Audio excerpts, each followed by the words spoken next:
Bakit ba kailangan tulungan tayo ng mga financing institution katulad ni Pag-ibig, katulad ni Bangko, katulad ng Inos Financing? Number one, kung wala tayong pang cash payment, kailangan talaga nating i-loan yun. Kailangan mayroong isang institusyon na magpapautang sa atin nang sa ganun, okay, makapag-avail tayo ng property. Kasi kung wala magpapautang sa atin, di ba, ika-cash lang natin yung property. Let's say 3.5 million yun. Ang tanong, may pang cash ba tayo? Oh yes, meron tayong pang cash, pero ang tanong, may matitira pa ba sa atin? Okay?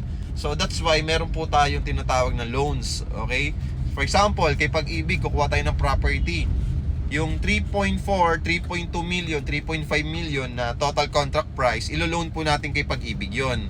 So ngayon, dahil nakapag-loan ka kay Pag-ibig, yung titulo ng condo unit mo, ng property mo, na kay Pag-ibig na po. That's why Pag-ibig financing. So yung ngayon, yung amount, okay, na niloan mo kay Pag-ibig, ibibigay yun kay developer. So ibig sabihin, fully paid na po si developer dun sa property na binili mo.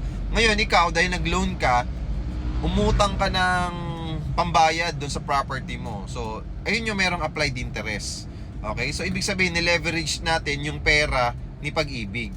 Ayun yung benefits na makukuha natin sa mga nagpapautang sa atin ng true housing loan, di ba?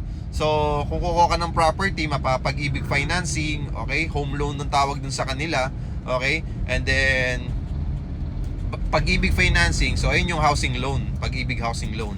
Okay? So, kung kukuha ka ng property, much better kapag wala ka talagang budget at talagang monthly basis mo nakukuha yung sahod mo, or meron kang business or OFW ka at wala ka pa naman pang cash payment for the property, okay, pwede pa nating idaan sa financing. Okay, and maganda naman kasi sa mga financing institution ngayon, flexible naman na sila.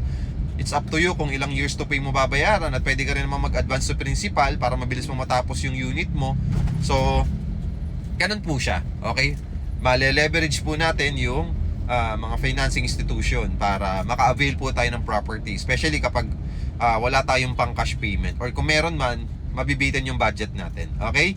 So, hindi ko naman sinasabing huwag kayong mag-cash payment kung meron kayong pera. So, mas maganda rin pa rin talaga na mag-cash payment ka dun sa property na kukunin mo kung gustong-gusto mo talaga yon.